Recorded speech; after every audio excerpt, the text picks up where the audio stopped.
e chegar a Gustavo Varela. Un día ides bater un récord de velocidade, espectacular, Dámolo o relevo.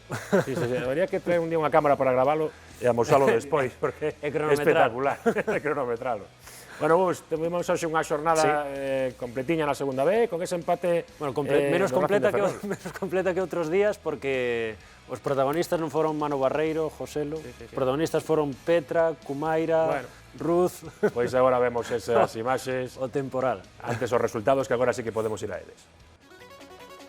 Os marcadores que foron os seguintes, xa saben que se aprazou ese Coruxo-Oviedo e que Ourense descansaba nesta xornada. Caudal 1, Racing 1, Cultural Leonesa 2, Sociedade Deportiva Logroñés 1, Zamora 1, Compostela 1, Guijuelo 2, Celta B 1, Aviles 1, Racing de Ferrol 1, Marino del Luanco 1, Sporting B 1, Unión Deportiva Logroñés 1, Burgos 1 e Tropezón 3, Noja 1. Comezamos con ese empate do Racing de Ferrol ante o Avilés. Moi importante porque serve ademais para manter cando menos esas distanzas co equipo asturiano. Sí, non hai que esquecer que, tal e como está agora mesmo a clasificación, o Avilés é equipo que xogaría ou que estaría dentro do playoff de ascenso xunto co Racing de Ferrol, e este era un partido, Tito, importantísimo. É dos partidos que non podes perder. Si ganas, está claro que das un paso impresionante, pero é máis importante non perder que posiblemente ganalo. Aí estamos a ver un partido que puido estar condicionado por esta xogada a media hora, o gol marcado por Omar Sampedro, esa xogada que culmina Omar, o Avilés que non nos cansaremos de dicir, se o Racing é a gran revelación aquí en Galicia, o Avilés do fútbol asturiano está a facer unha temporada extraordinaria.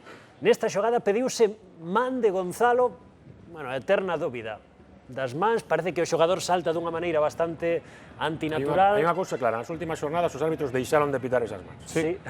Está clarísimo, debe ser que ven en xogo. Estamos a ver xa oportunidades da segunda metade, este paradón de Camacho, e precede o gol do Racing. O Racing con dúas boas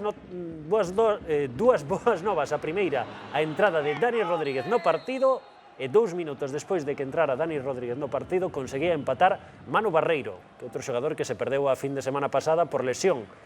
O Racing, si non ten problemas de lesión, si ten os 13, 14, 15 xogadores da plantilla en boa forma, é un equipo para arriba.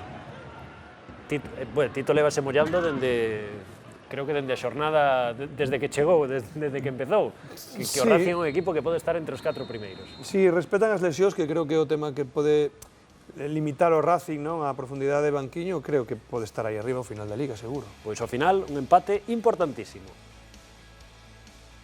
Look at them do evil things, so I go out and dance, party my problems away. Look at me now, look at me now, look at me dancing again in the club. Nothing really matters in a club. Nothing really matters in a club. Nothing really matters in a club. Nothing really matters but the beat. Partidazo, vendeira xornada, ese Racing de Ferrol Guijuelo, sábado ás 5, lembren que a vendeira semana cambiamos os días e os horarios porque a segunda división vai o domingo co partido do Lugo en Xirona ás 5, así que ese mesmo domingo temos tamén o Compostela, pero o sábado este espectacular Racing de Ferrol Guijuelo, un Guijuelo que derrotou o Celta B hoxe logo de que o equipo celeste se adiantara no marcador. Primeiro lembrar que hai só 3 puntos entre o Racing e o Guijuelo e que neste partido se decide a diferenza de goles porque en Guijuelo empataron os dous equipos. E malas novas para o Celta B, que comezou gañando e acabou perdendo nun partido no que houve unha ocasión clarísima. Primeiro, o gol de Maceira. Os 11 minutos, a saída dun córner, un despiste gordo da defensa do Guijuelo, e por aí aparece Maceira totalmente libre de marcaxe para facer o 1-0. E despois, non vos perdades esta xogada. Primeiro, ese remate que saca Wilfred, e despois valían as dúas oportunidades de Borja Domínguez, salvadas baixo paus. O primeiro, hai ou non man? Penso que sí, non? De Wilfred, que lle pode custar a expulsión, e despois parecía que os xogadores estaban moi relaxados porque entendían que o árbitro podía pitar a man, pensaban que non valía o que seguía, pero sí, valeu, e fallou esa dobre oportunidade de Borja Domínguez. Máis ocasións para Borja Iglesias, pero na segunda metade, sobre todo neste tipo de xogadas... É que é un campo moi difícil para defender estes balós, pequerrecho. bueno, os equipos con xogadores xóvenes, como máis dunha vez fomos alá, pois son tremendamente complicados. Xa estamos a ver, lanzamento de falta de Pino, perdón, de Chuchi, primeiro gol de Pino, despois este gol anulado por fora de xogo, afortunadamente, eu creo que ben anulado.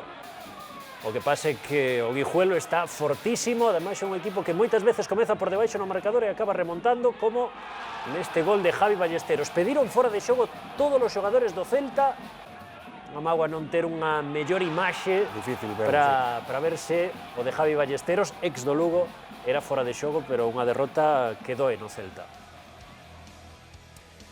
Derrota do Celta Begus e empate do Compostela na visita ao Zamora. Empate do Compostela, máis visita a un campo complicado como é o do Zamora, un Zamora que leva sorprendendo dende o principio de temporada, sacou un punto a Sociedade Deportiva Compostela e algo é algo, pero o Compostela necesita, Tito, ir de 3 en 3. Sí, bueno, pero fora da casa era importante que sacara algún puntiño neste partido, porque sí que si no podría ter problemas, non? Pero bueno. Empezou mal, de feito, Compostela, aos 50 segundos recibiu o gol de Dalmau. Sobre todo eso, non? Que no primeiro minuto se marcan gol o rival, pero bueno, o Compos ten que seguir sendo forte na casa e corrixir o tema de fora, creo que é a clave. Lembramos eses equipos implicados, gañou o Tropezón, por exemplo, que sae xa deses postos baixos, o Coruxo tivo que aprazar o seu partido, e estamos a ver como sufriu nesa parte inicial do encontro Compostela, digamos unha ocasión de Jacobo, esta outra oportunidade co centro de Jorge Hernández, e despois o Compos tamén tivo as súas. Primeiro esta de Jordan, o Compos sempre ten en todos os partidos 3-4 oportunidades moi claras. Pero o Compos creo que, bueno, non, creo non, que o mirei, creo que leva 15 jornadas consecutivas marcando.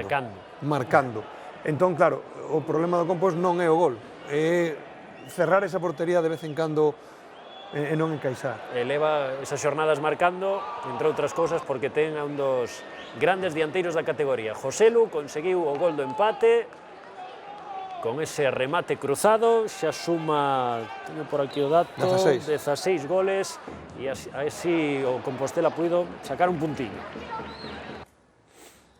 Ocean by the ocean, on the beach, let me dip my feet and make you sweat. I just wanna make you sweat. I wanna make you sweat. I just wanna make you sweat. I wanna make you sweat. I just wanna make you sweat.